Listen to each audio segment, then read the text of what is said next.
안녕하세요. 이상호 목사입니다. 구역분과 해설, 오늘은 제20과 믿음의 반응입니다. 성경 본문은 하박국 2장 1절에서부터 5절, 3장 17절에서부터 18절까지입니다.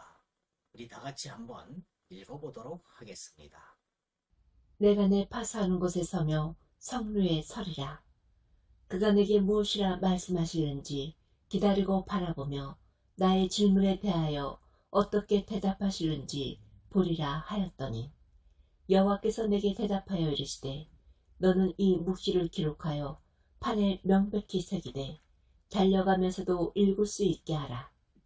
이 묵시는 정한 때가 있나니 그 종말이 속히 이르겠고 결코 거짓되지 아니하리라. 비록 더딜지라도 기다리라. 지체되지 않고 반드시 응하리라. 보라, 그의 마음은 교만하며 그 속에서 정직하지 못하나 의인은 그의 믿음으로 말미암아 살리라. 그는 술을 즐기며 거짓되고 교만하여 가만히 있지 아니하고 수월처럼 자기의 욕심을 넓히며, 또 그는 사망 같아서 족한 줄을 모르고 자기에게로 여러 나라를 모으며 여러 백성을 모으나니.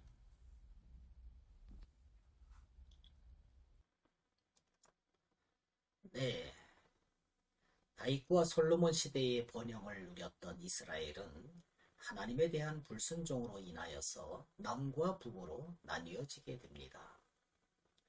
그리고 이 분열 왕국 시대에도 이스라엘의 범죄는 계속되었습니다. 특히 북쪽 이스라엘은 선한 왕을 찾아볼 수 없을 정도였습니다.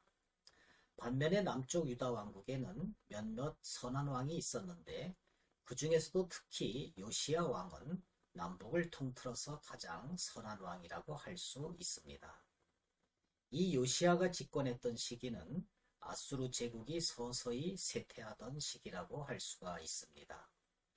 아수르가 쇠퇴해 감으로 말미암아서 그 수하에 있던 바벨론이 독립을 하고 스키타이 메대 등과 함께 오히려 연합을 해서 아수르를 압박하기 시작했습니다.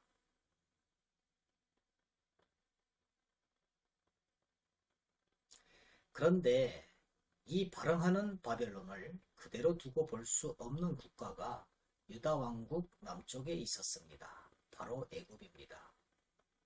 당시 아수르와 동맹 관계였던 애굽왕 바로 느고는 바벨론을 치기 위해서 군사를 일으켰습니다. 그래서 그 길목에 있던 유다 왕국의 요시야 왕에게 길을 비켜달라고 하였습니다. 그러나 요시야는 길을 비켜주지 않고 오히려 직접 전투에 참여를 했습니다. 그러나 애굽왕 바로 느고에게 무기또에서 전사를 하고 말았습니다. 매우 애석한 일이라고 아니할 수가 없습니다. 애굽은 그 여세를 몰아서 군사를 이끌고 더 나아가서 갈그미스에서 바벨론과 전투를 벌였는데 승자도 패자도 없었습니다. 무승부였습니다. 이를 1차 갈그미스 전투라고 하는데 BC 609년도의 일이었습니다. 갈그미스 전투를 끝내고 돌아오던 애굽왕 바로 느고는 요시야를 이어서 유다왕이 된 그의 아들 샬롬을 애굽으로 끌고 가서 죽여버렸습니다. 그리고 샬롬의 형 여호야김을 왕으로 세웠습니다. 애굽왕의 힘으로 왕이 된 여호야김은 당연히 친애굽 정책을 펼쳤는데 그는 매우 악한 왕이었습니다. 그는 애굽에 금은 보화를 바쳤으며 잔인하게 정적을 제거함으로써 백성들은 도탄에 빠지게 되었습니다. 하박국서의 배경은 바로 이 여호야김 시대의 초기라고 할 수가 있습니다. 이때는 애굽과 바벨론의 국력이 비등한 시기였습니다. 하박국 선지자는 하나님께 질문을 합니다. 하나님은 왜 이 악한 여호야김 정권을 내버려 두시나요? 그런데 이 정권의 심판은 애굽에 의해서 일어난 것이 아니라 바벨론에 의해서 일어났습니다. 1차 갈그미스 전투가 끝난 4년 뒤 애굽왕 바로 느고는 유다 왕국 북쪽 하란을 탈취하고자 했습니다.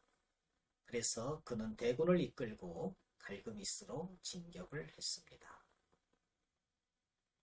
그런데 이를 눈치챈 바벨론의 느부갓네살은 직접 대군을 이끌고 급히 갈그미스로 향했습니다. 이 전투에서 애굽의 수십만 군인들이 전사를 했습니다. 이 전투를 제2차 갈그미스 전투라고 우리는 부릅니다.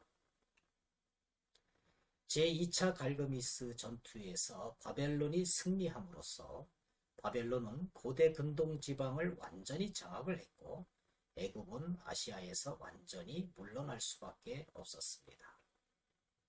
이때 바벨론은 유다 왕국에 있던 왕족과 귀족들을 바벨론의 포로로 끌어갑니다.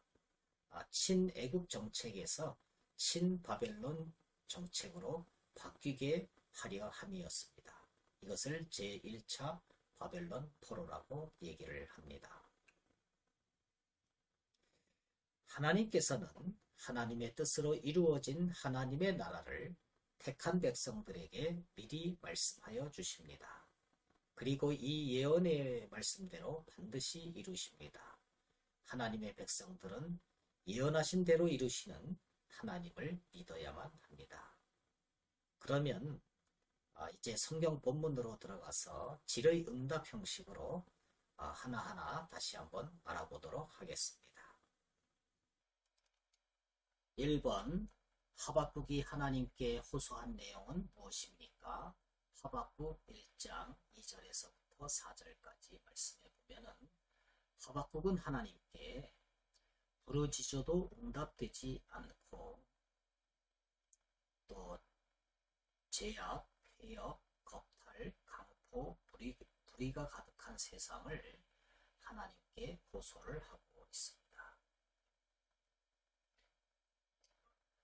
본문의 배경은 요시야 왕의 죽음, 바벨론의 도각 등 남유다가 주변 열강에 의해서 급격하게 힘을 잃어가는 과정 가운데 있습니다. 특히 잔인하기로 유명했던 이방나라 바벨론이 유다를 압박하고 공격해 오면서 유다 백성들은 힘든 고통의 시간을 겪게 됩니다.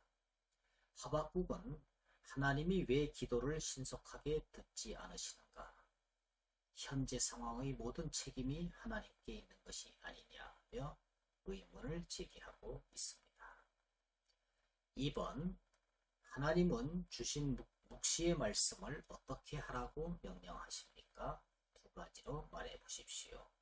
하박국 2장 2절에서부터 3절 말씀을 보면은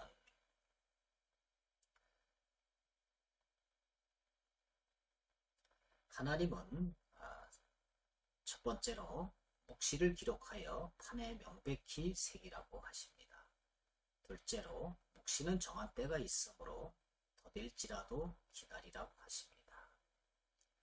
우리 인간에는 두 가지 약점이 있습니다. 시간이 지나면 잘 잊어버린다는 것과 하나님의 예언이 성취되는 때를 우리는 모른다는 것입니다. 이것이 약점입니다. 그래서 말씀을 잊어버리지 않고 기억하기 위해서는 항상 읽고 묵상해야 하면서 또 응답하시기까지 기다려야 합니다. 3번 의인은 어떻게 살아야 합니까? 하박국 2장 4절 의인은 하나님이 주신 묵시의 말씀이 반드시 응하리라 이런 믿음으로 살아야만 합니다. 여기에서 의인은 죄가 없는 사람이 아니라 하나님의 사랑과 은혜로 의롭다 여김을 받는 택한 받은 백성들을 말합니다. 하나님은 택하신 백성들에게 징계와 회복에 대한 예언의 말씀을 주셨습니다. 믿음은 회복만을 받아들이는 것이 아니라 회복 전에 있어야 할 징계도 받아들이는 것이 바로 믿음입니다. 결국 믿음은 하나님이 우리에게 주신 모든 말씀이 반드시 응할 줄 알고 주신 말씀을 그대로 받아들이는 것을 말합니다. 4번 믿음으로 사는 자는 언제 왜 기뻐해야 됩니까? 하박국 3장 17절에서부터 18절. 믿음으로 사는 자는 열매와 소출이 없고 먹을 것이 없을지라도 아무것도 가진 것이 없을지라도 기뻐해야 합니다. 그것은 구원의 하나님이 말씀하신 대로 반드시 이루시기 때문입니다. 믿음을 가진 백성은 자신이 처한 환경에서 기쁨의 이유를 찾지 않습니다. 현재의 힘든 환경도 하나님의 놀라운 구원 계획 가운데 주신 것이기 때문입니다. 하나님의 자녀는 아무리 힘들고 어려운 환경에서도 구원의 하나님으로 인해 기뻐할 수 있습니다. 왜냐하면 하나님은 반드시 말씀하신 대로 구원을 이루시는 분이시기 때문입니다. 결론적으로 우리는 아무리 힘든 상황 속에서도 하나님의 약속을 기다리는 성도가 되어야만 할 것입니다. 감사합니다. 안녕히 계십시오.